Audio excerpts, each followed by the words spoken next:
content providers, rather, who are providing their studios for us to partner with. Next slide, please. Okay. One of the things we're also putting together, you will see a presentation later on. This gentleman is sitting here. He's going to tell us more about this. But basically, you know, the country will launch the audience measurement system, whereby we're working with First Media and Gap. They're using a software that has been deployed in Bulgaria and is turning around, you know, when you talk about monetization of content, advert revenue, and all of that. Now, what will that give us? Straight away, you will see a return part from your boxes if you're using the boxes. They have a panel. They've done about 6,000 or thereabouts. You know, Lagos, we're focusing on the main markets where content is. Lagos, you know, Port Harcourt, Kano, areas like that, core focuses.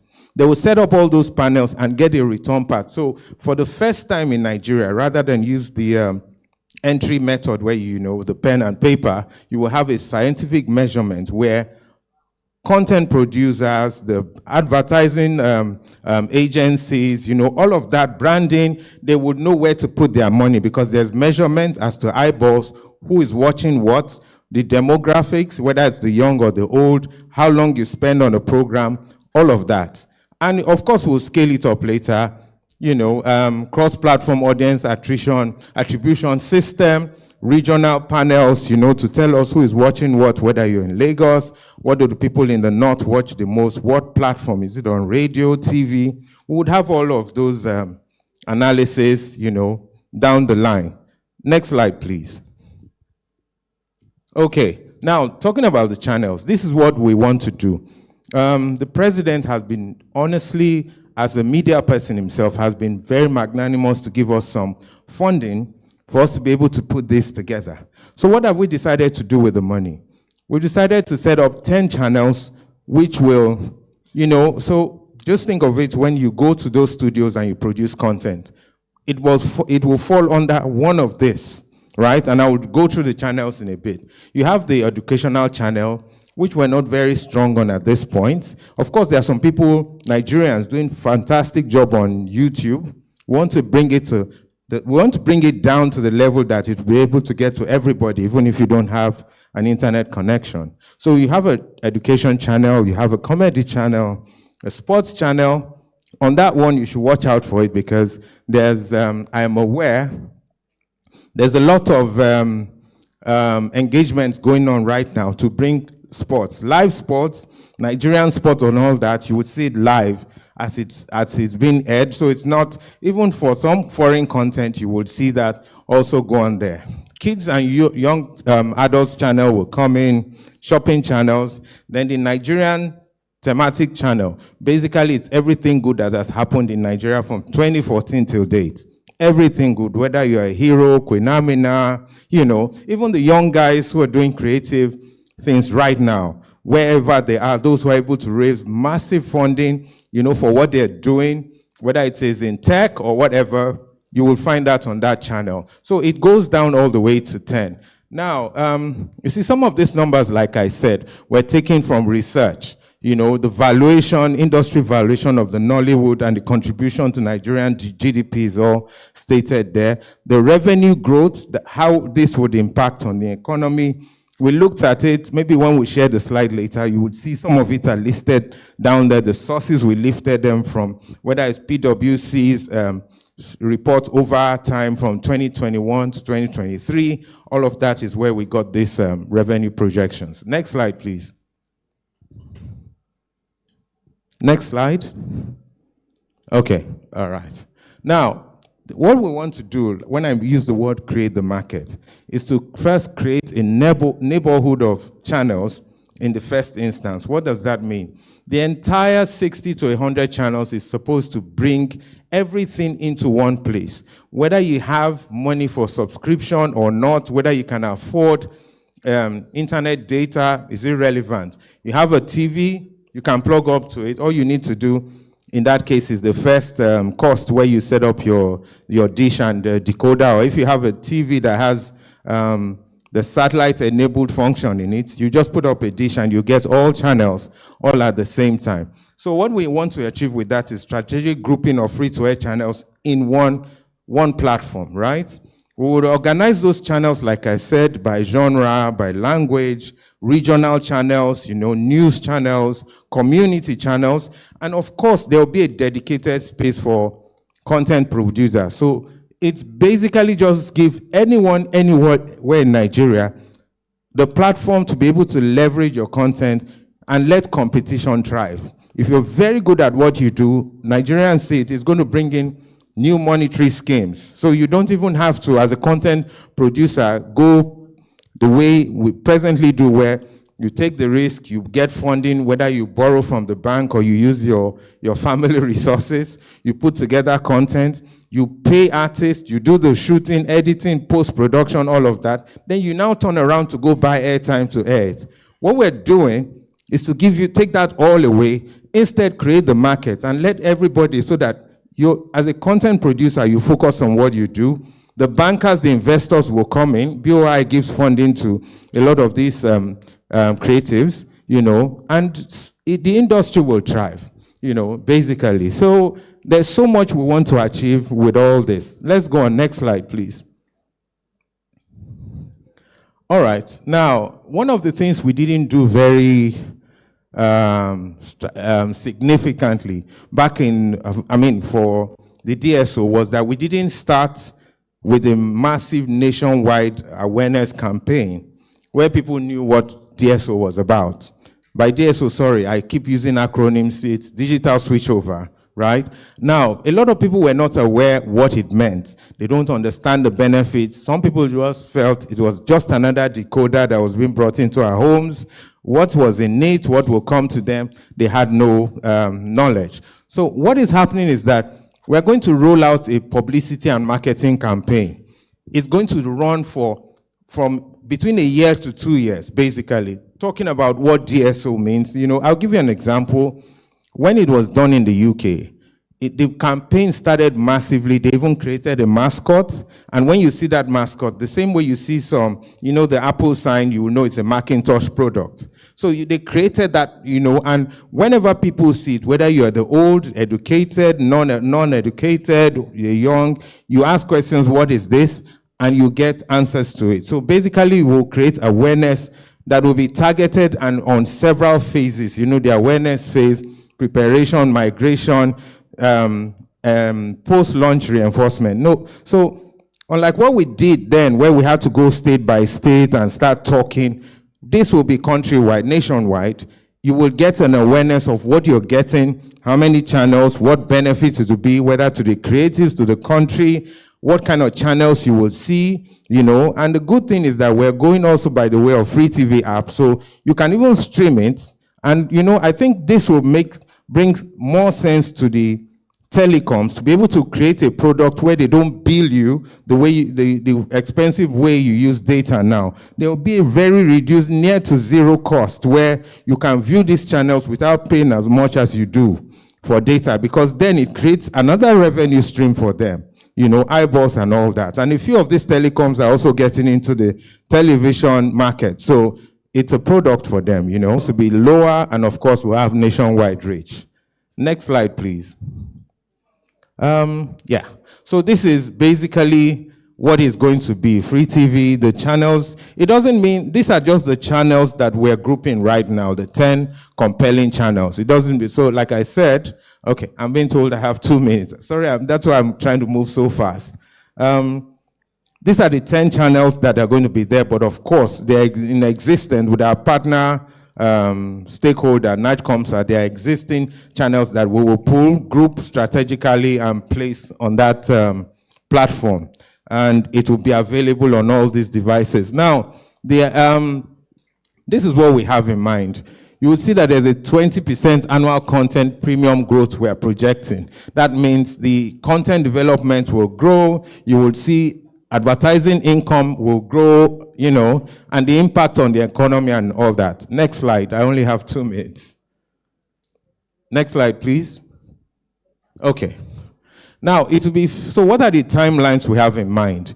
You would see, like I said, some of what we're putting up here is already in existence. We've just either not announced it because we are trying to finalize testing so that it will be seamless, you know. And on some, we're still awaiting some engagement deals with third parties. That's where, but we have reasonably put down timelines here. So for phase one, which is this quarter, Q4 2005, you have the foundation infrastructure and the development plan, you know, to put in all of this, the hybrid system.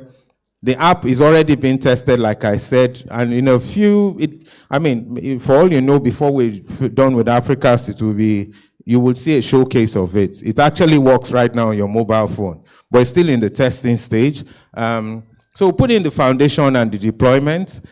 Phase two, which is Q2 next year, it will give us time to put in all the, conclude all the studio arrangements, you know, advertise about it, have people walk into those places, because there's a joint venture agreement that will be signed, whether it be with NTA or the third parties, to have the studios in place.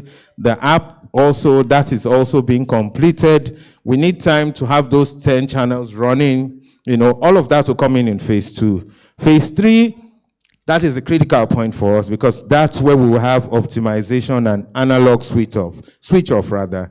We need to aggregate and save on spectrum, because spectrum is value. With digitization, you're able to bring channels, put them together, you know, in such a little spectrum, and then you're able to maximize on the benefits of that. So all of that, audience measurement will be completed at that point, between Q4 2026 to Q1 or thereabout 2027. So we've put in all these timelines. Next slide, please. So what are the benefits? A bit of it is shown outside, but anyway, let's deal with what we have. So from data that we're able to mine, and some of it, the details are down there, you'll find that this is where we are today, and this is where we intend to be, you know, after we've launched. Some of this data was taken, like I said, from a sampling of other jurisdictions where DSO has been launched, and where they were and what they were able to do within 3 years or, you know, thereabout after it launched. Some of them were even 3 months. There was a significant increase in content production. There was significant increase in jobs. There was significant advert revenue increase, because you're able to do strategically create a market. Think of it like this. Right now, back in the day, you see what happened when WhatsApp went down for a few days, and a lot of people's businesses were affected and all that. What has happened is that WhatsApp has created a market where Nigerians are able to leverage and conduct their businesses. If it goes down, right, everybody gets affected. What we're trying to do is create the same marketplace, you know. So the benefits that goes to, whether it's government, the viewers, content creators, advertisers, and broadcasters, we will talk about that. Next slide, I'm about to round up. There's so much economic growth that will come from it, and the multiplier effects, you know, projected revenue. You know, there's the UNESCO study that shows that if your content market is well developed, for every dollar you spend, you will make a return of 2.5, you know, of that dollar, $2.50 for every dollar, if it is strategically and well planned. That is our projection. That's where we want to go. Next slide, please. Okay, I'm being told to stop now, all right? I'm hearing my name, DG. So thank you very much. If there are questions, you're free to ask me. Thank you. Thank you very much, DG, sir. Please, another round of applause for him, please. You know, yes, DG, you can go. But please, can I? Okay, all right, let's take questions. All right. You know, if you allow my DG, because he's so passionate about the digital switchover, he can talk from now tomorrow. But I know that he's still here. If there are further questions, we'll just take a few questions from the room now. But other questions is here with us. You can always interact with him to get details. So any questions now? Okay, please. Can the microphone go there, please? Please, can we have the microphone go there? Thank you.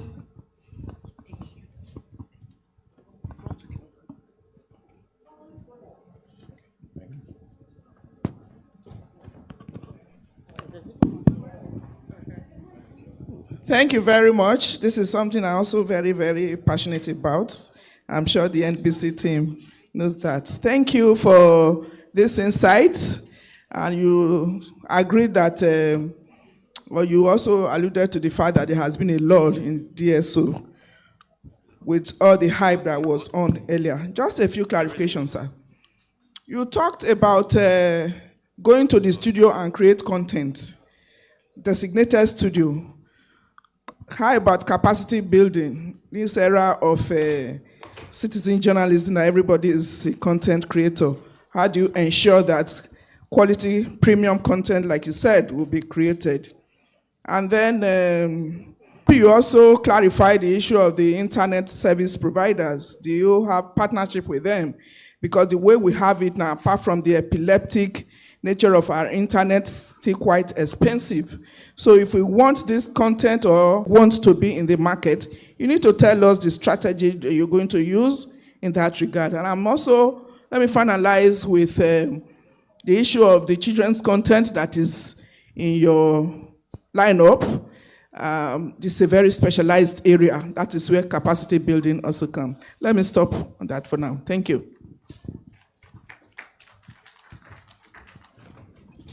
Thank you very much. So to the first one, the first question, which is capacity building, I will tell you that is going to run side by side, the DSO.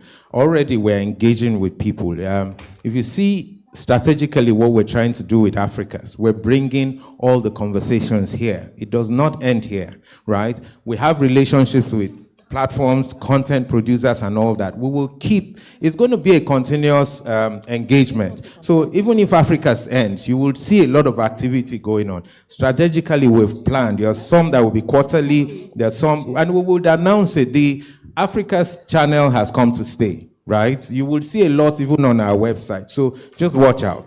Number two, talking about the channels and whether what happens to satellite platforms. This does not affect what they do. You see, we thought about this very clearly. This is only talking about free-to-air channels, right? After this, the second phase is that we will then go up to paid channels. We want to create a platform where you can come and see everything. So whether it is paid channels, that second phase, third phase, pay-per-view or subscription-based, all those are coming. We need to create the market first. So just look at it. Ideally, you see, when you have your pay TV channels, there are some channels that must be free. We're going to make regulations in that aspect. So it's not just paid, on free TV, you will see that. That will come out. It's as far as you are in this country, you have a right to watch television. That is done. What was the third question you asked again? Right. Okay. No, don't worry about that. So now, talking about the telecoms, it will interest you, like I mentioned when I was talking, that the telecoms themselves are interested in television business. We've had a major telecom provider approach us. They want to do some of this. Now, the strategy we adopt is this. It's national interest first. Whatever you want to do in television must tie into this. So even if you're starting your own delivery service, you're going to carry free TV. It's a must, right? And it remains free, So all Nigerians, they have access to quality programming, it's a right, in my view, right? So we're going to work on that while they plan their strategy based on subscription that we have not touched. Of course, we'll tie up some policies around that. But at the end of the day, it will be good for Nigeria and we'll grow the market. Thank you very much. Okay. Hello. My question, please. Hello. Okay, we'll still have opportunities for more questions, please, if you don't mind, because we are just trying to work within the schedule. Don't worry, you will have, after this presentation we are going to have now, then there will be time for interactive sessions and you still go. But okay, since you are standing, DJ has said that you can take it. But please make it short and concise. I'll try. All right, please. I'm going to ask a couple of questions. One, accessibility. You spoke about it being a national project. Yes. Yet we still have areas where the internet is not very strong. So how do we intend taking it to these areas? That's a question, a suggestion. I think we should have a channel dedicated to old content. You rightly made allusion to some of our old but golden content, which we've had in this country. New Masquerade, Village Headmaster, and all the rest. We should have something for that. Number 3, the issue of government trust. There is always a problem with trust on whatever belongs to government. How do we intend erasing this? And then finally, censorship. With so much coming in, the embassy, we know embassy for censorship. So how do we intend carrying this without damaging the content? Thank you. All right, thank you. So many questions all in one. And access. Now, you see, the reason why we're having a hybrid strategy is even if you don't have access to the internet, or anywhere you are in Nigeria, all you need to do is point a dish at Natch Comsat and you have the programs free, right? So all you would need is to just buy a decoder and a dish, and that's it. Anywhere, in your village, in my village, done, right? What was the next question again? I'm just trying to, you talk about censorship. Censorship, we're coming out, you see, there are several things that had happened with the advent of social media platforms and all of that. A lot of things are thrown out, just like that. Almost everybody has become a journalist, a content provider. We're bringing some structure into that. You would see some regulations. We're just putting, fine-tuning, those regulations, and it will go out there. Don't worry, we're coming into that space. You asked 2 more questions. Okay, now, you see, thank you for that. You will realize what we're trying to do here. Initially, we came out with a strategy on the DSO. We did so much. We got up to the point that it had only 8 states out of all the states. Now, we've lost trust, in a bit. That is why we're giving it back free. We're not asking you to pay. We're giving access to everybody, have up to between 60 and 80 channels, free of charge. What we promised we would deliver to you, in fact, we would over-deliver, because what we planned then was 24 to 26 channels. Now we're giving you 60 to 100 for free. Let the market be established. Let there be benefits to the content creators. Let there be benefit for investors. Let there be benefit to the entire creative sector. The bankers who are going to put their monies will have return on investment. Then you can gauge and see whether we have created and given back what we promised. We're not asking you to pay for it. We're just giving it to you. So that's what we're trying to do. All right? What? Oh, yes. So thank you for that. Now, you see, that's why we're very dynamic in our content strategy. You see, when we say, for example, everything good about Nigeria from 2014 till date, anything you can think of that is good would flow with our regulations. Bring it on. Bring it on. Whether it is kids, old, any content that appeals to any genre. What we're trying to do is pull the eyeballs into that platform. So we're very dynamic. We're open. We're not anything I have shown you here. We keep rethinking and reinventing what we have taught, because one strategy will not accomplish everything. As we go along, we see challenges, we adapt. So if you have those kind of content, why not bring it on? All right? As far as you clear the IP rights and all that, you're good to go. Thank you very much. Yeah. Thank you very much, DG. I told you that if you allow my DG to go on, we will continue till tomorrow. But I think my DG deserves a loud round of applause. Of course, the DSO is something that we all are passionate about. We want to have quality content. We want to have more access. And of course, at an affordable cost. But you will have more time for interactions. Like I said, we cannot conclude with the conversations at this session. So let's now go to the next presentation for the day. And I want to call, I forgot to introduce this beautiful lady beside me. I'm working today with Odera Collins, yes. And she's going to be introducing the next presenter to the podium. Good morning, ladies and gentlemen. It's a pleasure to be here with you today. And the next presentation is something I'm very excited about and enthusiastic about, because first of all, I'm a young person. And the time when I got into media was the time when the digital space came to life. So our next presentation is going to be on the new content economy. And the person who's heading that presentation is someone that, those and Gen Zs are very familiar with.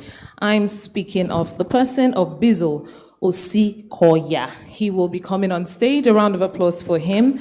He is a renowned Nigerian music executive, A&R specialist, and co-founder of The Plug, one of Nigeria's leading entertainment and culture companies. He's also a graduate of the University of Liverpool, where he studied music business and sound engineering. He began his career at Storm 360 and Mohit's Record. A round of applause for him. Good morning, Bizzle.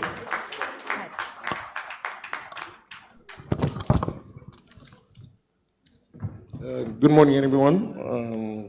Pleasure to be here. Thank you for the invite. So I'm just going to be talking about the new economy, obviously content in the music space, and, ways that it can apply to things we're, doing in the broadcast space as well.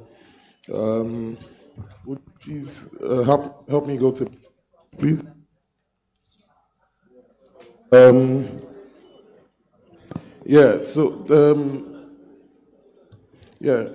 First thing that I'll be speaking about is, mobile discovery for a lot of the new millennials in the music space.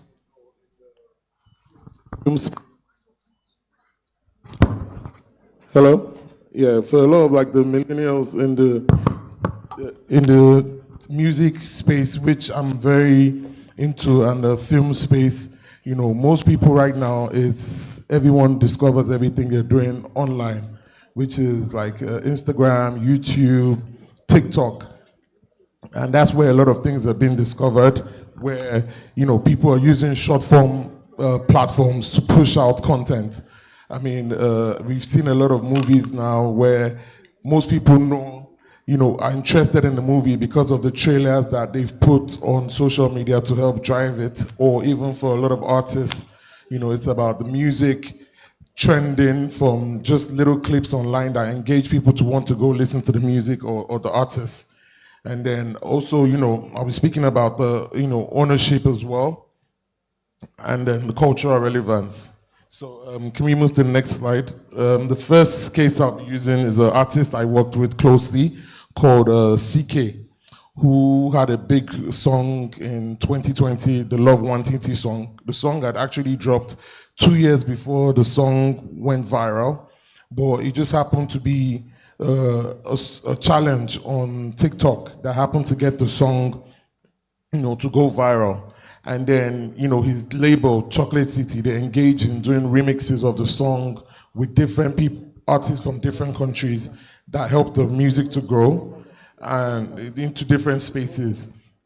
And then, obviously with music side, we have on the DSP sides where we get playlisted to playlists on these platforms that helped more visibility for the music. And also because of how big the record was, he was able to get a lot of sync opportunities in the US. He didn't really get that many in Nigeria because in Nigeria we haven't really built the sync system. And even in Nigeria, we have problems with collection and also support from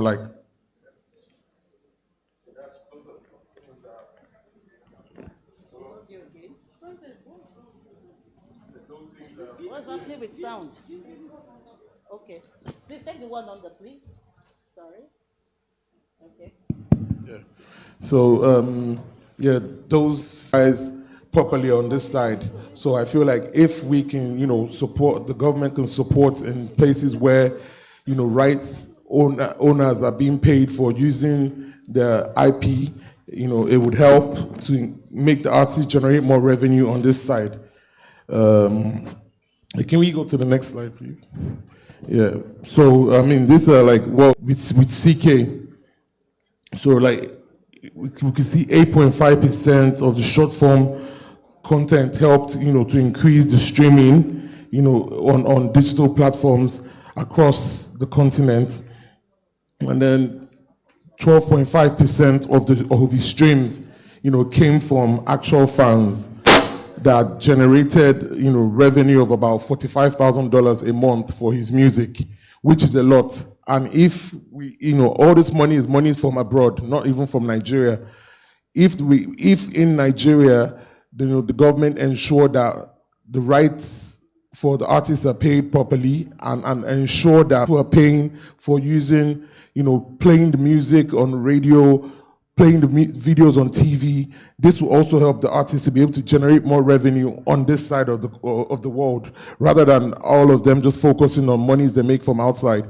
Forms on this side, where Apple Music, Spotify, the rates are really low in Nigeria because they don't charge a lot of platforms. They tailor it based on the income of the regular average Nigerian. And that's why they're not able to pay high royalty rates to the artists using the platform. So if these opportunities were, increased, I guess these guys will be able to, increase the money paid out to artists. Yeah. So the next slide is what I'm speaking about the streaming and the creator funds. So like most of these guys make a lot of money from the streaming platforms. Like even the short form platforms have started paying these guys. So that's why you see people would rather take their music or their movies or everything to YouTube, TikTok, Instagram shorts, because they know they make more revenue from these places rather than them putting it on national TV where they might not make up to that amount of money or get the value unless maybe they get big companies to advertise and run commercials between their programs. They would rather just go digital, where it's like, even with platforms like Twitter, if you put a video on Twitter, a lot of young Nigerians are making almost $200 to $300 a month on Twitter. So to them, they see, if I'm making this much money, that is more than the average salary of a regular Nigerian, why would I want to go to the regular platforms like the TV, the same way we make it monthly from here? Those are the things that we need to look at. And then, can we go to the next slide? Also, things that I feel like that can also generate more revenue on this side as touring. We've seen Burna Boy in the last 5 years. Minus COVID, he's constantly been touring around the world. These are things that don't happen in Nigeria. A lot of people blame it on insecurities, but there was a young artist recently called Lona who did a tour across Nigeria. And he partnered with universities, which was very successful. And for me, I feel like if we look into these opportunities, these are things where the Broadcasting Commission can structure deals with them to stream their shows of their tour across Nigeria, which they can also earn more revenue from and get royalties from the shows being streamed on national TV for other people to have a view of it. It's the same way as the football is. Right now, a lot of people don't want to watch football on TV. They would rather go on YouTube and watch on Sporty TV or one of all these online TV platforms because they feel like, why should we pay? I heard the DG talking about the digitized of the TV, but for me, it's a thing of where we need to find a way to make it valuable for these guys because there's so much platforms online giving out this free content. We saw the likes of DSTV struggling because people are like, if I can watch this football I want to watch online, or if I can get my Netflix and watch this, what do I gain? So I like the person that spoke about bringing back old content, the nostalgic content that we watched when we were growing up, Tales by Moonlight, Village Headmaster. All these things will also help people to want to say, okay, this is a good reason for me to subscribe to this. This will make me go watch things. We create local indigenous content that people can actually feel like this is something I would not get on Netflix. Because the reason why a lot of them ran away from DSTV, I believe, was because they were giving them the same thing they could get online for free.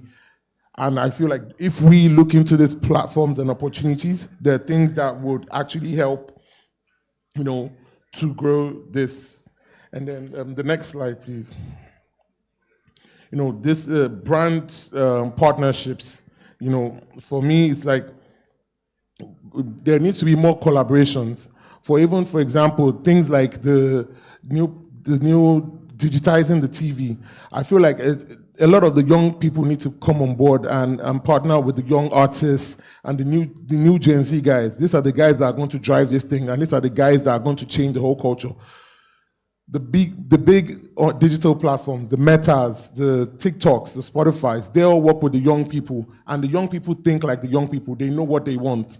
They're able to pitch to them. I heard you saying there was going to be an app. If there's going to be an app, what is driving it for people to come to this thing? What's the drive for young people to be able to download the app? There needs to be ways where you give the young people incentives of, okay, look, instead of putting your content on YouTube, we'll give you a platform to put it on the app where it can spread across Nigeria. So even people who don't want to be on Instagram can always get access to your content if you see it. We see a lot of young people starting up their cooking shows, doing it online. We see a lot of people doing, how to fix a phone, all this type of content that I feel like are things where we could partner with these people to, bring it to a wider audience. Because a lot of times, yes, if you put it on YouTube, Instagram, it goes across the world, but also they forget that there's a lot of people in Nigeria who don't have access to these things that we're trying to also reach. There's people in the north, there's people in the southeast, there's people in the southwest who don't really care about social media, who a lot of them feel like data is a high problem. What are the opportunities? Are you going to be partnering with like the mobile phone networks to see how they're going to give plans to make sure that this platform you're putting on their phone is free?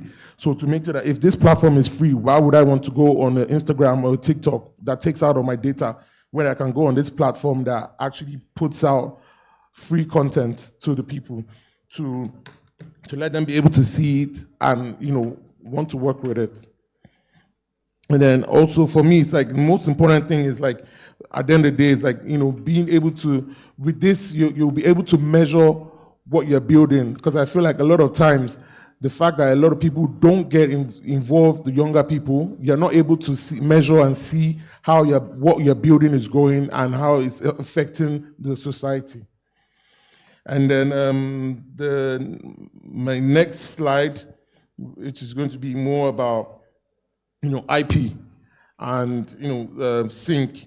For example, someone like a Thames who is here, last year, and she didn't really put out music last year, but she made a lot of money from sync opportunities. And those are things where, like I said, coming back to here, if it was here where the music is being used for commercials or being played on radio, you can easily just take a year off where you're like, I'm just making money from my IP, and that's one of the things that is really not, being done properly here.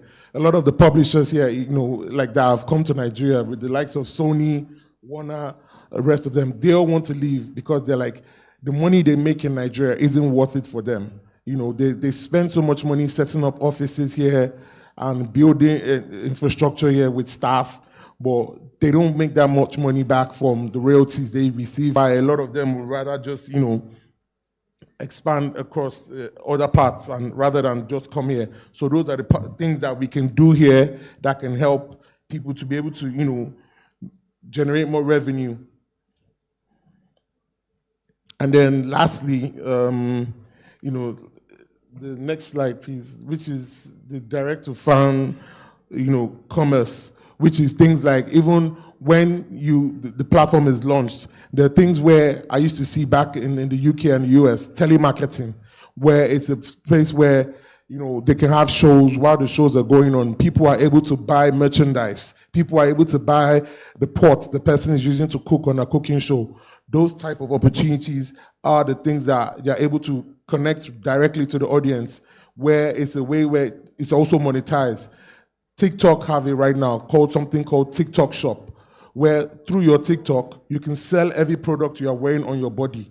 Your clothes, your jewelry, everything you're selling, there's a link below to sell it. Those opportunities are things that can be added to the platform that they're trying to build to help people to be able to make more money off besides just the royalties, but also help you guys to also make a percentage of the sales of the things they're advertising to the public.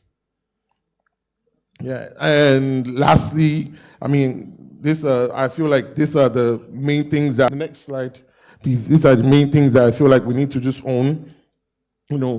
Definitely publishing, definitely need the fact that every artist needs to really own their publishing, and with this broadcasting corporation as well need to partner with the publishers to help make sure that people are being paid their royalties, like the radios, the TV stations are paying what is deserved for the rights owners. And also, like I said, like here, put like design campaigns, short campaigns that are able to help drive, audience, and short campaigns that you're able to help measure the traction of the things you're building and on there, and then launch products, like I said earlier, the merchandise, for people to do, the subscription models you guys are definitely going to be doing, and then also brand partnerships with the people on there, because I know a lot of times it's difficult for people that have content on TV to get advertisements, because a lot of people probably don't want to advertise on the platform. So what are the brand partnerships you are offering to the people putting out the content on there? And lastly, it's just like I said, measure the traction of everything that's been done monthly. Yeah, so this is really what I prepared to just share and discuss, and I hope it's been educative enough, and just to help. It's really, the music side needs to definitely be involved in, and it needs to help, and also the younger people need to be involved in, because this would actually help this. It's a good thing that we're going digital, and for me, it's like the younger generations need to be involved more, because a lot of them keep running away from here because, like I said, they don't trust the government, they don't trust things will work. People have complained, but if we are able to, have people like you who can guarantee them the trust, I hope this will be able to, help change things. Thank you.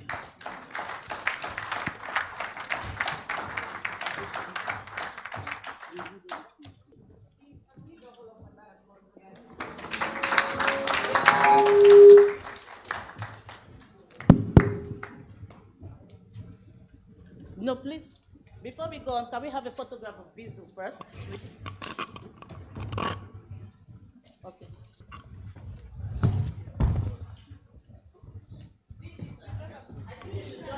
Join Bizu. And former DJ, sir. Okay. Please, sir. All right. Thank you, sir. Okay, while we're taking the photograph, please, we are just going to be taking one question, just in case anyone has a question. Let me just see by a show of hands, just one question. Okay, thank you. Please, can we get a mic to her there?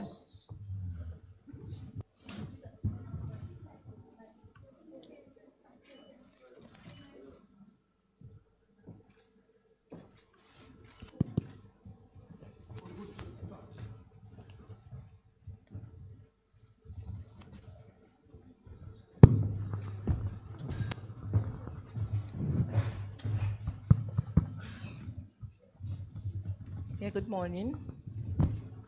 My question will be coming from the side of regulation, right? I'm happy talking to you. You're into production, right?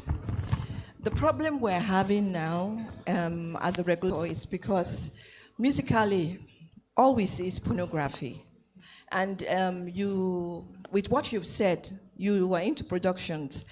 I don't know why most times the females that appear in most musicals come out naked. So I would like a situation where, moving forward, when you are producing some of these musicals, if we could have most of the girls probably covered, because remember, entertainment has gone far, and through entertainment, you understand, musicals from Davido and all of that, sell it wide. We see Davido well-dressed, but most of the females you use are Nigerian girls, and most of them appear naked. And it's getting worse. We see everything now. Can you make musicals more decent. Because you go to banks, like 10 years ago, during our own time, Michael Jackson's time, it's more about choreography. But now you say Gen Z body, and all we see is pornography and nakedness. We want to see decency, we want to see good taste. So from the regulator side, the stations we regulate are frustrated because what you are producing is more of pornography, and they want to share these musicals with the world. So if you could go into decency so that we see more musicals in banks rather than sports, because they can't even play musicals in banks and some of these corporate organizations because it's nakedness. Thank you very much. Thank you for that question. I'm not a music video director, but I'm more on the music executive side, but I can give my 2 cents on that. So I don't do it. The artists I work with, like, I try not to shoot, we don't do videos like that, but at the end of the day, you can't really, the world has gone to a place where you can't really advise anybody on what to do. It's like, you can tell them, but you can't. There's people who shoot videos and don't have, it's not everybody that has naked girls in their video, but like you said, unless they're going to, ban YouTube and all these things, it's very hard to control. It's like that everywhere in the world. Like, it's very difficult. Those kind of things those type of things are things that it will be very difficult to control. I'll be very honest with you. It's not in my own hand to do that, Even if they got law about it, I think people will put their video on YouTube still, and YouTube is global, and YouTube, gives you the right to do that. So these TV stations and the radio stations already ban things that have vulgar language or have things like that. I feel like the banks can, try and select a way where the music videos being shown in the bank don't review things like that. But unfortunately, there's not much I can really do about that. Like, if I was the artist, I wouldn't do that. But I'm not the artist, so there's not much I can really do about that. Thank you. Thank you very much. When she was asking that question, I went to say gang problem. No, because it's a serious gang issue, But just to add to that, I also think that we need a culture shift. It's the conversation of influence. What is the ideology of the people who we're churning out into the world? And this is more like a mirror back to the adults. Because I'm a Gen Z, Abby. They said I was Gen Z yesterday, so let me play Gen Z card. So it's now a mirror. What values and what are we telling them is okay? What are we allowing up until the point where they are able to, they have autonomy to create for themselves. So I think that's it. Well, thank you very much, Bizzle, for that. It was really insightful. And it shed light on the fact that, thank you. And it shed light on the fact that we are at a point where we should act as or initiate the melting pot ideology, which is the old and the new coming together. Some 5 years back when I was having a conversation about social media and digital media penetration in my bosses, I said, I think it's important that we look at traditional media. They are all tools. The idea is that we're telling stories, and these are tools to enable us to tell stories. So we need to come together and collaborate. Thank you very much, so much, Bizzle, for that. So I will be introducing the next session. This one is an extension of what we just spoke about, the music industry, and it is the Niger Blueprint Lessons from The Niger Blueprint Lessons from Afrobeat. I will be having a living legend. Some of us who grew up with the Nigerian music industry as a heavy influence know him very well. He'll be our moderator for this panel. I'm speaking of no other person than Olumi, also known as ID Kabasa. Please, a round of applause for him as he makes his way to the stage. Please, let's keep the energy up. Thank you very much. He's professionally known as ID Kabasa, and he is a pioneering Nigerian music producer with 20 years plus career experience, right, in the Afrobeat sector. And on this panel, we will be having Audu Maikori. He is from Chocolate City Group. Is he here with us? Please, a round of applause for him as he makes his way to the stage. We'll be having Joey Akan, Excel Joab, Ade Ayo Adebiyi, Ikemefona Alexander Okeke, YBNL's manager, Sam Onyemelokwe, the MD, Trace Anglophone West Africa. Please let's give them a round of applause as they make their way to the stage. Oh, sorry, I missed one. Temitope Agbeyo, the corporate comms manager, Maven. Please, a round of applause for them. This is going to be a very interesting session. I am very eager, and you should be too.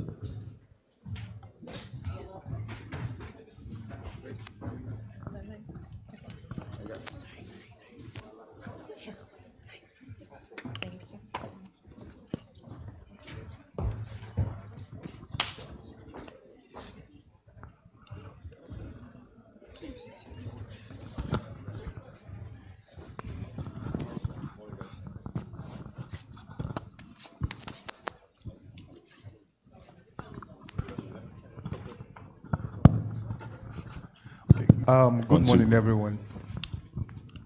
Good morning, everyone. I trust we've been having a great time. I got in and the conversation has really been rich. And I have, let me use the word generals here, that will be taking the conversation that Bizu, just be taking it a bit further. I have a couple of questions here, but when I got into this room, especially the last question that was asked, I was just shaking my head and laughing. So I think we might actually be starting from there. We'll be talking about the Afrobeat space, the blueprint, some of the lessons that we've learned.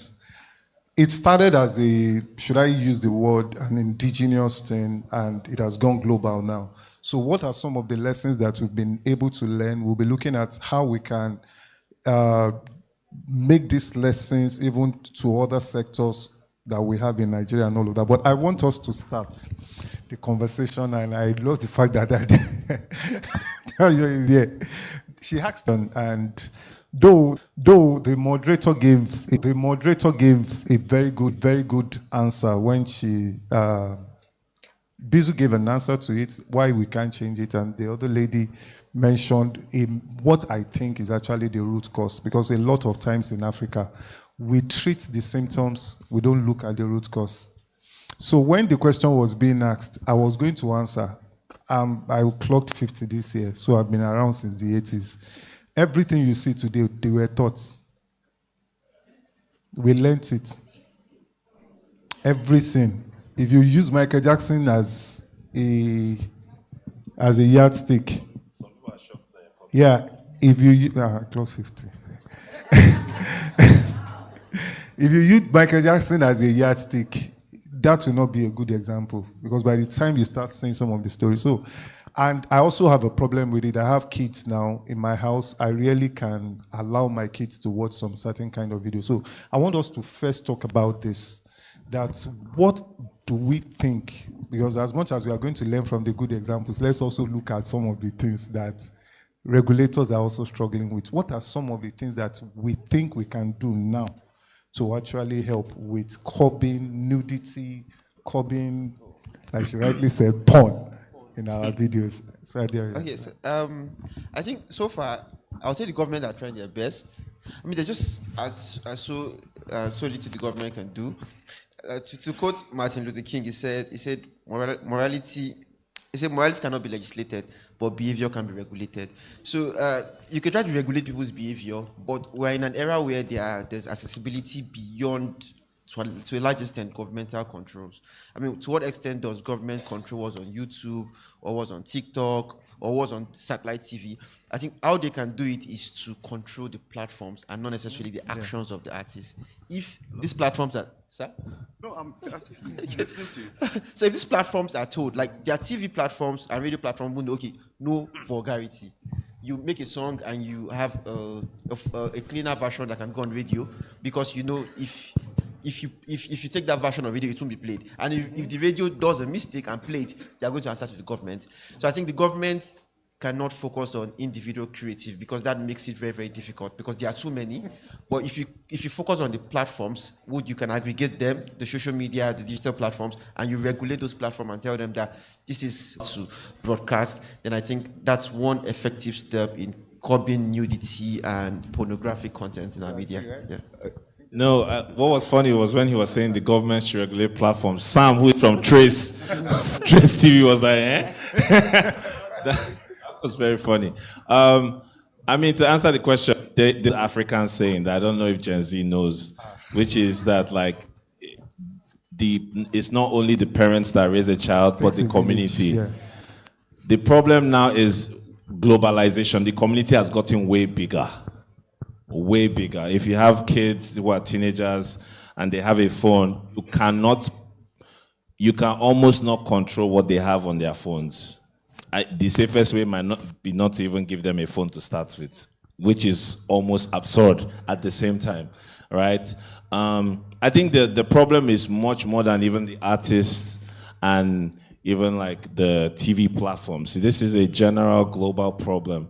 There are studies that have shown that platforms like Instagram, for example, purposely push certain type of content on young adults to get reactions from them. So for example, Instagram will push beauty products on teenage girls. So you see a girl that is a teenager who, if she should be worrying about anything, it should be her studies or something. She's worrying about beauty products, pimples, does she look sexy, and stuff like that. So it's a much complicated conversation than to say it's this person's fault or this person's fault. I do believe that yes, we should regulate as much as possible, and we should fight back. How we can fight back is with clean content, family-led content, as much as we are pushing, because we can't stop it. We can't stop people from doing what they want to do, but we need to go back to having a lot of family-driven content. I grew up in the era of Masquerade.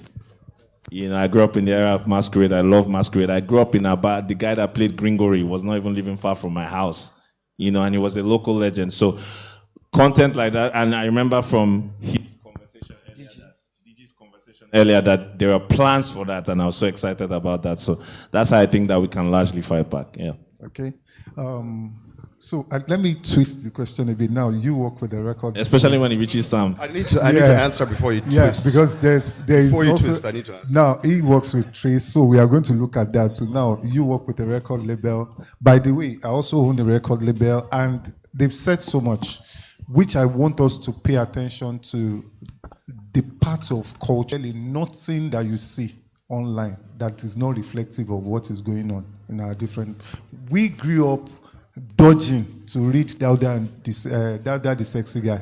These kids, they don't need to dodge. All you need to do is open your phone and you go on TikTok and bam, and nobody is controlling that. And I want to come this way that you work with a record label, I think the biggest in Africa.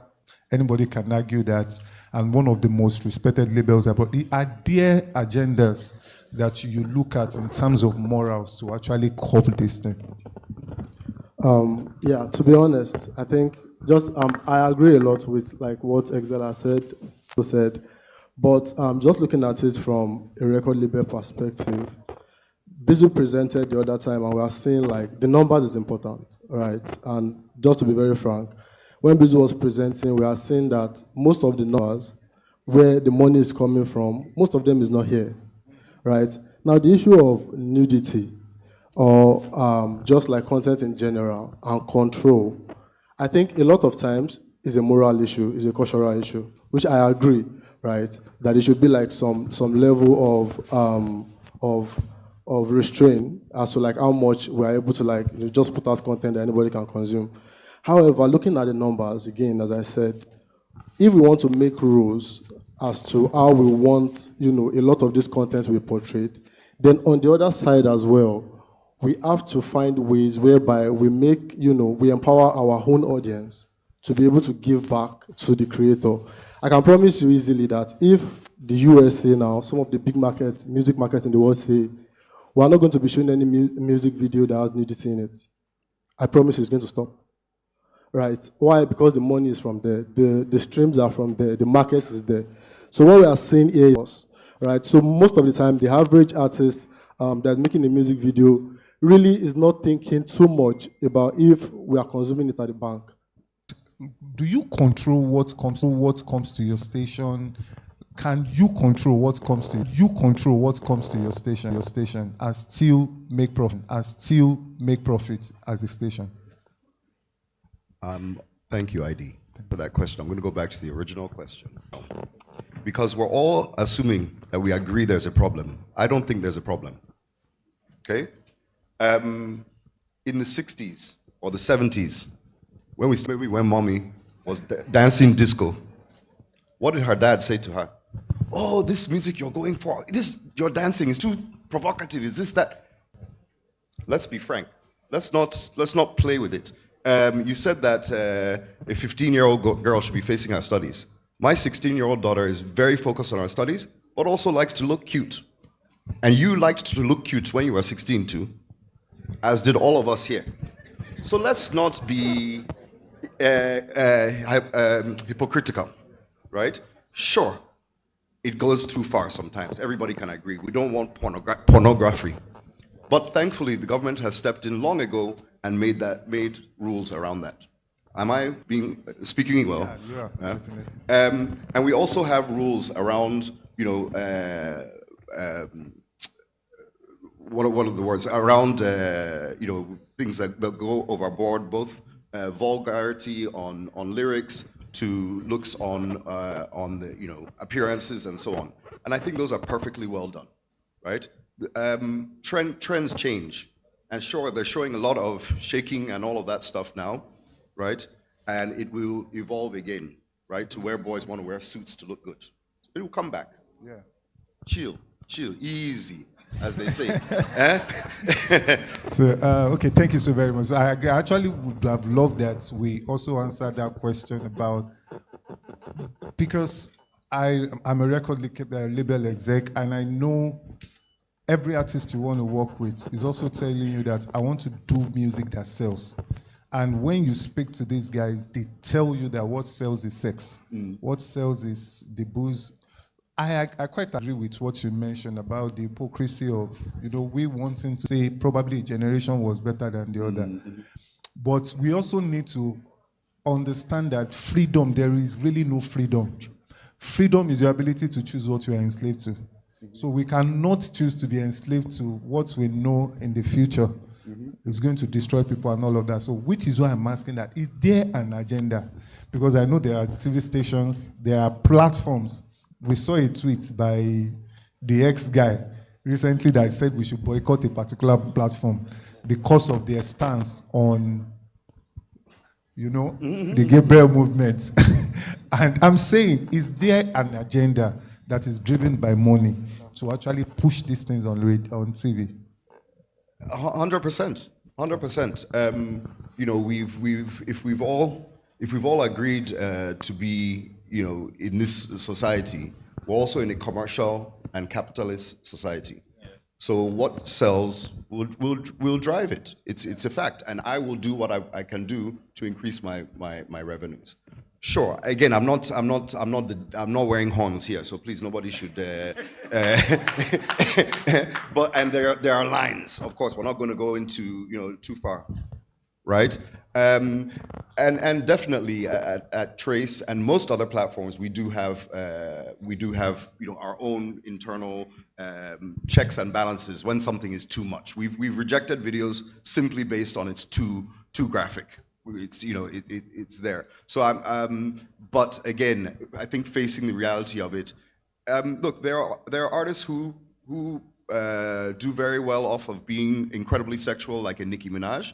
There are artists who do very well off of being having self-respect, like a Janelle Monáe, right? Yeah. And honestly, if we ban all of this stuff on TV, the kids will go and find it on somewhere else, right? Even me in the 80s without a phone, when they told me first, I want you to hear this one, no?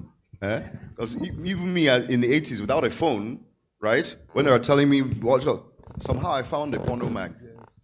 I had them under bed. So you still won't control everything, right? In fact, sometimes the impetus to control something more makes you lose control of it. So. Yeah, thank you so very much. I think you should please clap for the panelists. The room was really hot when we got here, so we had to quickly jump on this. And I think it should be normal for me to allow everyone to actually reintroduce themselves. I will start. My name is Olumide, popularly known as Idik Basa. I'm a record label exec and also a music producer. I'm a creative guy in Osha. So my name is Adia Adebi. I'm an entertainment editor with Pulse Nigeria. My name is Excel Joab. I'm the head of A&R for AWOL Sony Music West Africa. Tim Tokwe Agbeyo. I'm the corporate communications manager at Maven Records. My name is Sam Onyemelukwe. I'm the senior vice president of global business development for Trace. Okay, thank you so very much. So Afrobeat is not all about the bad news. It's not all about the nudity. If there is anything that Nigeria is exporting now, that the world is talking about, that is putting us on the global space that everyone is talking about. I get to travel a lot. I get into malls, and all you hear is Afrobeat. You get into stadiums, and all you hear is Afrobeat. If there is a good name that we have that is even pushing us forward more than any other story that you are hearing, I think it's Afrobeat. So there are things from this that I think I want us to discuss to see how we can also learn to replicate in probably some other things that we do. So, number one, it started as a local, let me use the word indigenous sound. Like I said, I've been within the industry actively since the 90s. I've seen evolution of sound. I've seen evolution. I know some of the restraints that were faced in time past. Now, something has happened, and I want us to mention some of those things that we think has happened, that this same sound that has been coming for a long time. What are some of the things, Adeayo, that you think has happened that has given it prominence right now within the world space? Yeah. Okay, so I'll not necessarily.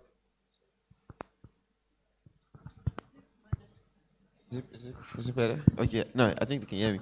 So I'll not necessarily go into the creative aspect. I think I'll let you talk about that. How the sound has changed and how we make. I don't think we make better music than we used to do before, because I started listening to music, like deliberately conscious consumer of music in the early 2000s, from the Plantation Boys to Tubaba, Idris Abdul Karim. And when I weigh the music then with what we have now, I think they are just as good, if not slightly better. You know, so I don't think like it's. I think in terms of production, in terms of how we approach our music, in terms of the aesthetics of it all, we've been able to match and play at a global level. But what I would say has given us that mileage to take our music from Nigeria and Africa to the world would first be digitalization, of course. I think when social media came, and it became easier for people to just connect across borders. Social media made the world a smaller place, and your music was able to find people in different countries, and you interact with them, and it scaled on a bigger level. Then there's also the streaming platform as well. When with streaming, there's the democratization of music in terms of both the distribution and the consumption.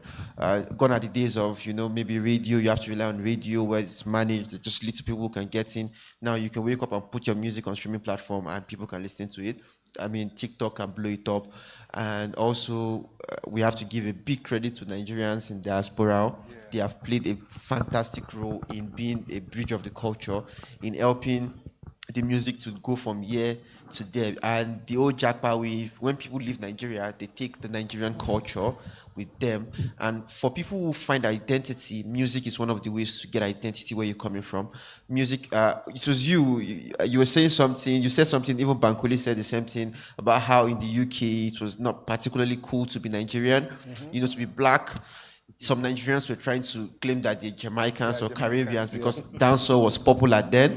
But when Afrobeat happened, you wanted to be Nigerian. It was cool to be Nigerian. And now there's a trend of Nigerian music being popular in Latin America, in Colombia, Guatemala, because these guys are being influenced by Nigerian music, and it's just the spirituality of music and the identity, because it's black identity, it's black spirituality, and we are all scattered around the world, and it's one way for us to just really connect with the sound, and that's the music connects with your identity.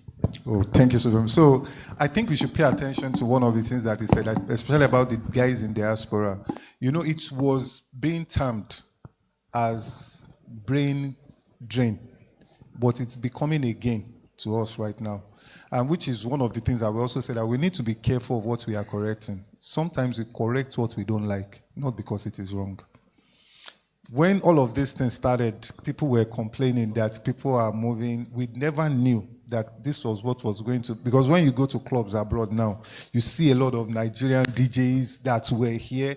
You see a lot of Nigerian artists that were here going there to perform, and they take a whole lot of our artists, abroad to also do some of this. So that thing was initially seen as a brain drain, but to those of us that are in the music industry, will tell you that it's a major, major, major gain. So, Excel, you work as an A&R person, and what do you think changed within that space? Because A&R was not really a popular thing from way back. As much as I agree, 120% that digitalization, right from the days of MySpace, changed everything for us to Facebook, as simple as Facebook was. There was also the part that a lot of new things came into the industry. New structures and all of that. One of them was actually had to do with A&R, getting the artists, hooking them up and doing all of that. So can you speak a bit on that and how it has helped grow up? Yeah, so I think a very important point to note before I even get into this question properly is that Nigerian music has always had international appeal. Amen. Nigerian music. From when Bob Marley was in a record label called Island Records. And when Bob Marley died, this Island Records that was based in the UK said, okay, we have a problem. Bob Marley has gone. We need to replace him with somebody that can also have that level of great music and global appeal. And they went with King Sunny Ade. King Sunny Ade. So right from time, Nigerian music we have had poor history of documentation of it. King Sunny Ade has done arenas all over the world. A lot of the Fuji artists and the high life artists from way back have done incredible feats. So Afrobeat is standing on the shoulders of those people. Now, yeah, please. And also, while this era was going on, the record labels actually were here. The Sony Music was here. They were here. This is the CD. Decca was here, exactly. This was the CD era. They were all here because we have always been a huge market for selling music and exporting music, right? And now what's happened is that everything has compounded to this point, right? We are the lucky ones to receive, the benefits of the hard work of decades and decades of hard work. We are the beneficiaries rather.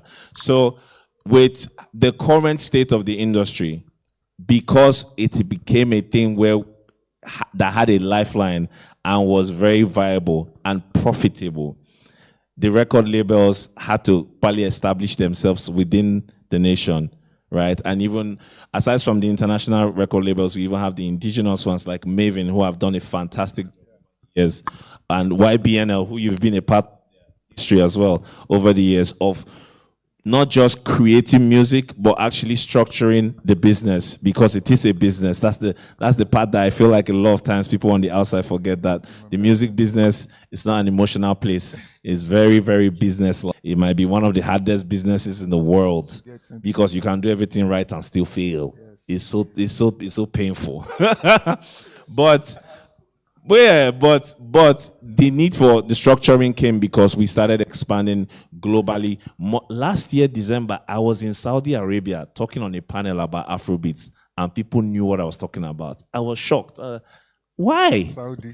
Why? Why do you know this? That's how far the music has traveled. In the Latin countries, like you mentioned, they have Afrobeat artists who are Latino.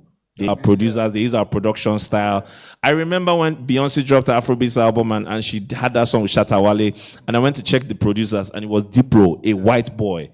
That's how far the music has traveled. I think now we've done a good job of structure the industry. We have way more to go, way more work to do. And I think part of the work now is how do we make sure that what we have built is sustainable and we are actually eating good. No, I'm serious, because we're not eating good yet. Yeah. No, So very few people are eating good. Very few. people are eating. If all of us in this room now, there's food and it's only me and ID that eat, we're not eating good now. Yeah, the community should eat good. Everybody should eat good. Yeah, so we need to structure it because, for example, it is crazy that globally, in fact, let me put it this way: globally, Nigeria influences culture. Yeah. Globally, Nigeria influences culture. Globally, Dead Sea, December. yeah, Nollywood, everything. There's a reason you will see US movies have billboards here in Nigeria. Do you know why? Because if Nigerians go online and post about anything, Twitter, Instagram, TikTok, the whole world sees this. Our population does that for us. And we are almost bullish. Very, very. Because of our numbers. In London, there's a thing called Notting Hill Carnival. Yeah. It's to celebrate Caribbean culture. Caribbean culture. Nigeria has a stage. We own it now. There's a Nigerian stage at Notting Hill. So we are very bullish. But we can get away with this because we are very influential. We are very creative people. I just think that we have now gotten to a point where if we do not improve upon the structures that we have, we're going to miss out. So, I'm coming to talk right now. I've been around for a while, and I think one of the major reasons why Afrobeats could not go beyond, actually plateaued at the point, was the fact that we were not treating it as an ecosystem. Every artist wants to own everything. Every artist wants to. At that point, almost every artist were. The issue of independent artists did not start today. Before, every artist was independent. They were making the money, but structures came in. We had record labels coming up, more structures coming in. We started having A&Rs. We started having people that we do stuff. So the money is meant to grow. But this also came with its own problems. The issue of artists and record label, where the artists, after they get signed, they start crying foul that they've been ripped, that you are ripping us. So I want you to also just speak a little bit about that, as in how has all these structures coming in, what have been the blessings, what have been the causes, and how can we forge ahead from there? Thank you, Adi. I think, again, just to buttress some of their points, I think one of the things we also learned from the past is the mistakes of a lot of people that came, before, this new generation.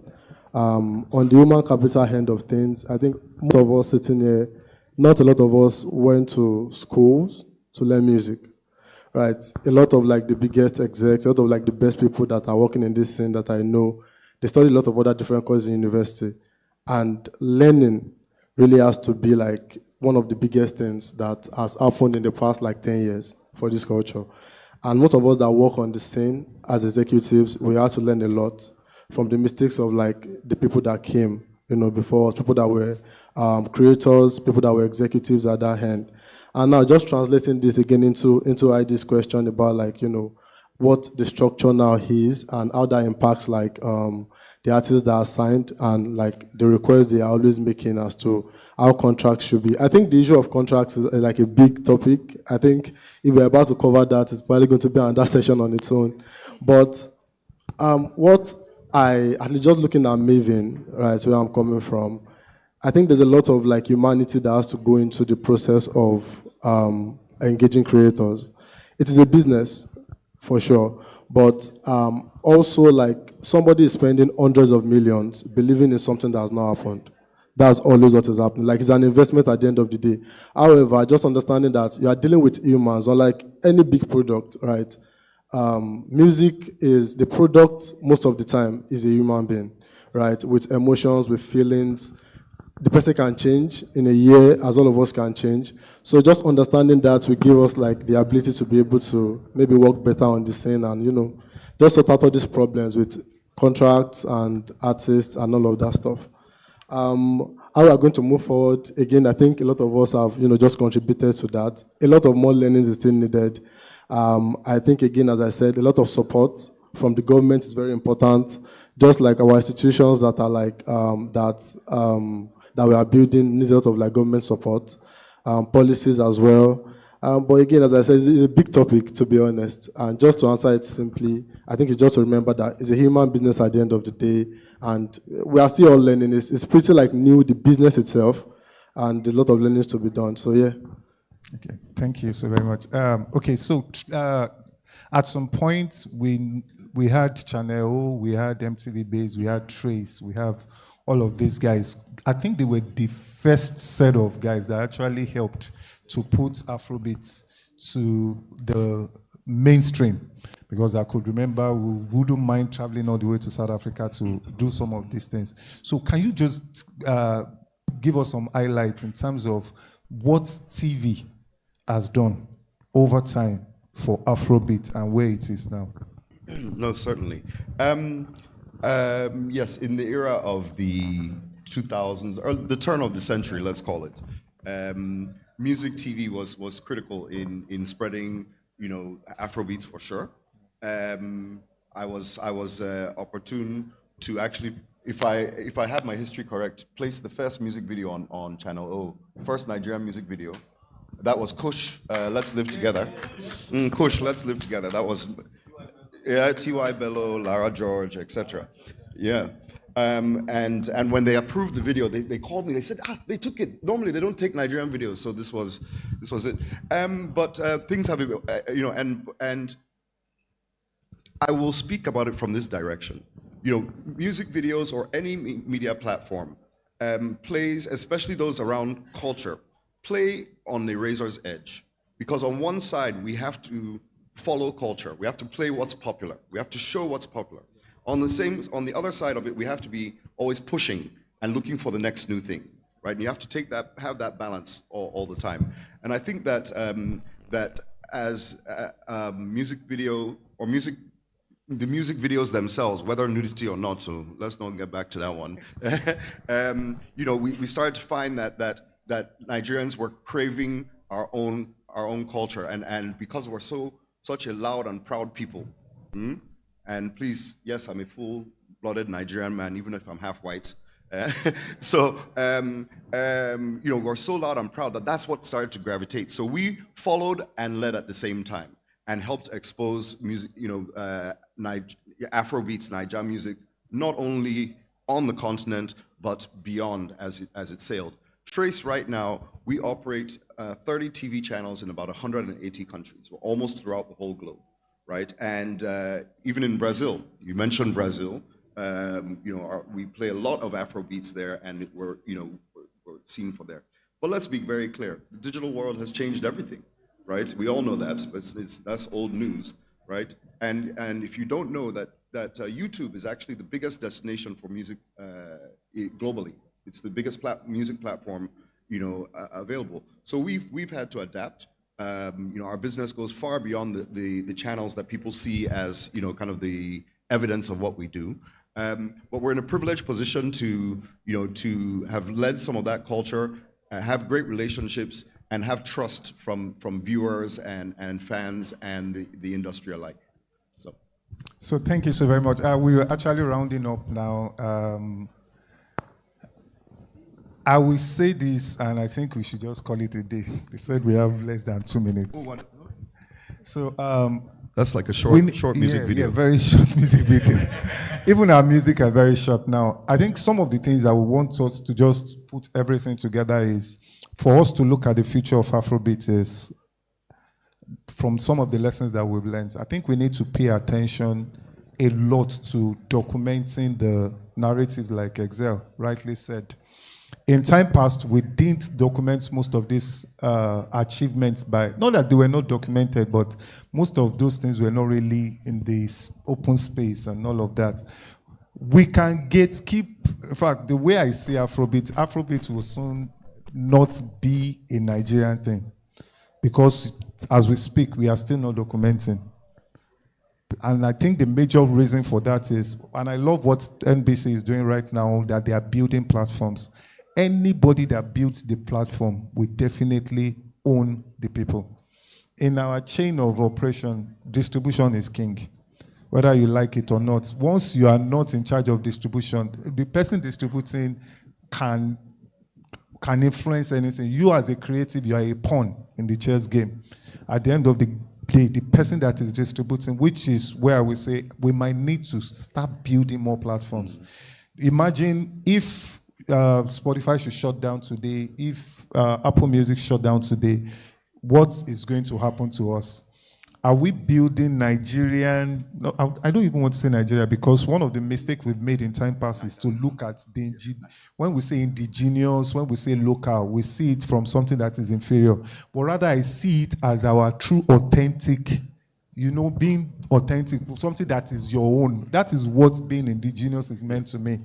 But every time we hear indigenous, we hear local. What comes to our mind is it's inferior. No. There is nothing inferior, but in fact, black is beautiful. Amen. As far as I'm concerned, anything that has been built over time, I think started from being black. Amen. Where we are from, the soil is black. Every energy, light itself will not shine if it is not black. So we are the future energy that the world is looking for, but we might need to manage the narrative. Like you rightly said, as much as there are things that are happening that we don't like, let's be careful not to throw the baby away with the bathwater. In just saying, let everything, because Afrobeat is taking our culture further than religion. Afrobeat is taking our culture further than the government. Afrobeat is taking our culture. People now want to eat jollof rice because they heard Afrobeats. People now, footballers are celebrating some of our old songs that we've even forgotten. What's his name? This guy's name. Lamille. Yeah, Scales. Some of the old songs, they've started recycling them, and some of us are also working on some of those old songs, where we're coming from. Because if you don't know where you are coming from, you are lost where you are. So we are trying to bring some of this. So we will need the support of the government in terms of policies that protect the rights of the artists, policies that, because as we were speaking the other time, was going to ask the question that, are you paying attention that if you give everything out to people for free, most of the people that are creating them, they will be broke? Is anybody thinking about that? And once they know that if I'm going to put stuff on your platform, I'm not going to make money, they will keep putting stuff on those other platforms where the money is available. In fact, money rules the world. I think you want to say something to that. Can I add to this conclusion? Yeah. I think let's recognize, first of all, the Honorable DG and the esteemed members of government that have brought us here today, and appreciate the efforts. And truly appreciate the efforts. As you said, it's critical that government partners with the entertainment industry, and we're seeing that every day as you bring practitioners and those close to collaborate with and find the roots. So I just wanted to highlight and appreciate that. One of the things we need to be careful in Afrobeats is that, our youth need where to go, right? In other climates where things are more steady, youth enter music or entertainment out of passion. Here, because they did gold rush and they think they'll be the next burner. But we're making steps, and we highly appreciate it. So I think our time is up. So yes, thank you so very much for having us. It is. Please, let's take pictures. Thank you.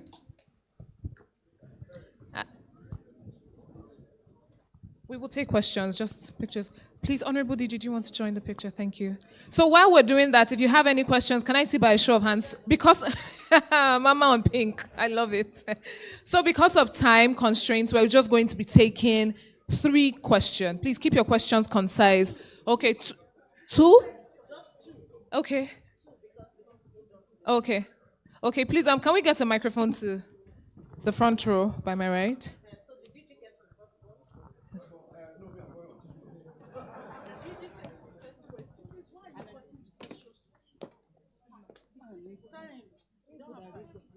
Okay, let's do 3. DG's own makes it 3. DG's own makes DG's own then.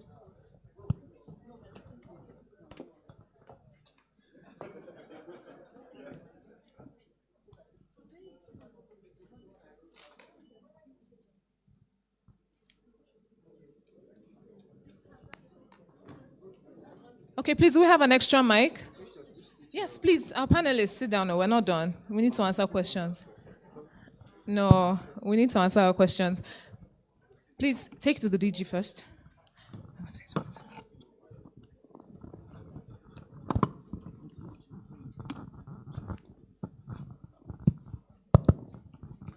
Um, Good afternoon, gentlemen.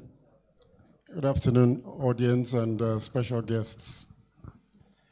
I don't know where to start because, for once, I'm a little short of words. Two reasons.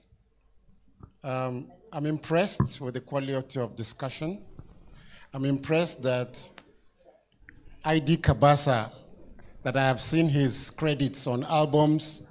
I'm seeing him today. I'm impressed also that you are 50 or you're approaching 50. It's 50. I, for a long time, felt that a lot of the young guys under 50 are a little superficial in thought and a little naive and vain in discussion. But what I just heard from some of you now, you understand that you needed to contextualize so many things. And I'm happy. I'm going to just put some of the things you did in the past in context, because you have no idea how we arrived where we are. Yeah.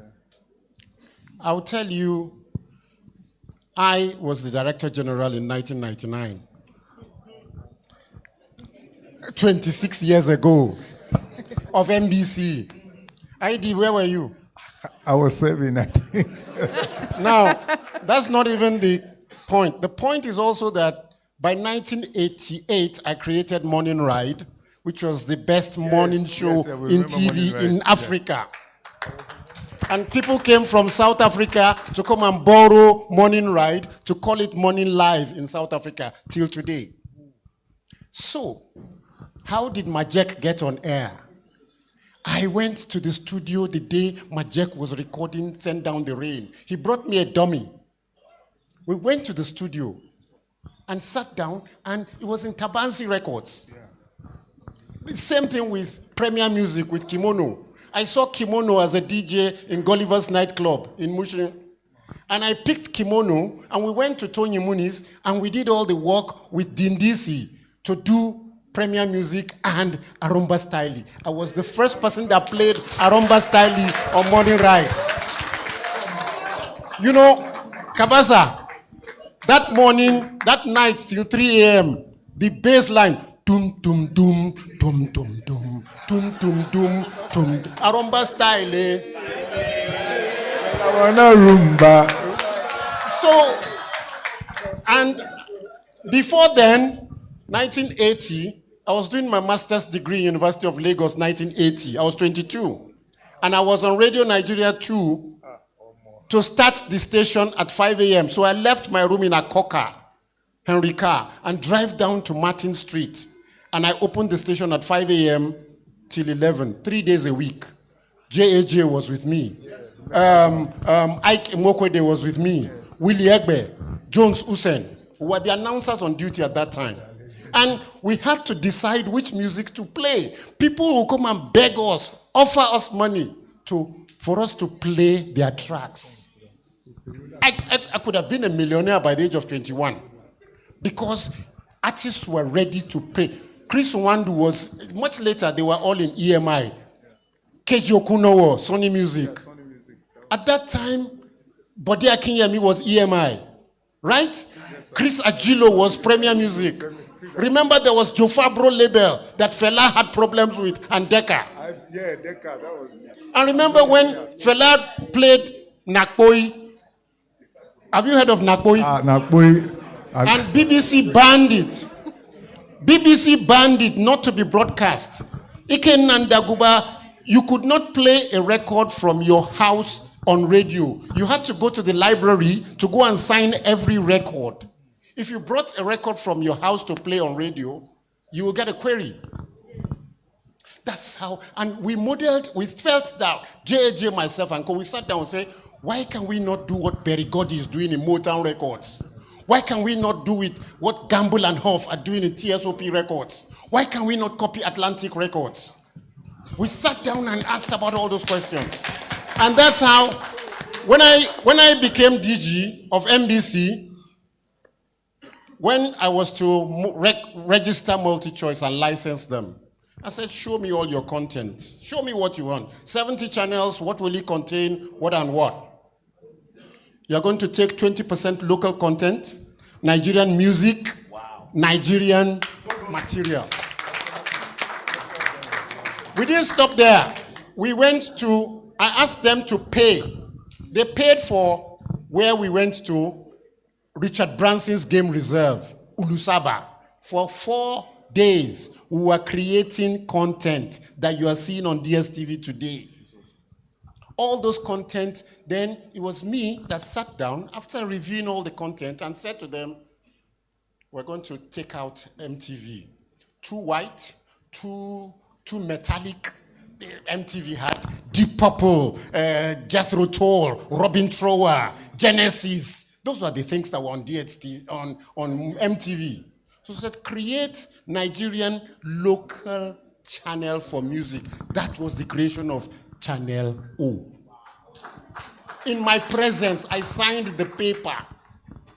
On sports, I said, you cannot have any Premier League game without Nigerian panelists on the channel. And that's how Ida Peterside and Charles Anazodo start doing Nigerian presentation of Premier League and Monday Night Football. So these things didn't happen by accident. These things didn't happen by accident. On distribution, I'm happy look, when we were distribution, we sat down and insisted there must be proper distribution. Up till now, we still have problems with that. But there are lots of young people now that have their own record labels, YBNL, and so many music producers. Those days, it was Tunde Hundenyi. That was the only one that was producing video. And let me tell you now, December 31st, 1987, Peter Igo and Jimmy Ate asked me to go and produce Fumi Adams, Ahaye Yaro. I did that video in a village near Ilorin. Ahaye Yaro, Ahaye Yaro. I went to do that video, 1987. Sam, you guys must understand there's a history. There's a background. You know, there are things. So, let me just round up. 2002, I went to Jamaica. And because of my love for reggae music, I went to the studio. I went to Studio One. I was looking for a guy called Coxsone Dodd, Clement Dodd. Clement Dodd is a legend. Clement Dodd was trained by King Tubby and what was his name now? Duke Reid. Duke Reid produced all of the big artists. Duke Reid was a police sergeant in Harlem, Jamaican, but he went there. When he learned the art of producing music, bought music equipment, set up dynamic studios in Jamaica. That's where Uroy, everybody started from. When we were going to do Bimbo Abodere of Punch and myself, we tried to convince our friends that, why don't you bring Reggae Sunsplash to Nigeria? February 1988, Reggae Sunsplash, Nigeria, TBS. I was in charge. I was everything. It was me. It was me that welcomed Uroy, Yellowman, Sly and Robbie, Burning Spear, Judy Mowat in my car. They wanted to see Fela. So it was me that took them to Fela's house. I took them to Fela's house and right Bemisola, Fela, Bako. He just held me like this. The quantity of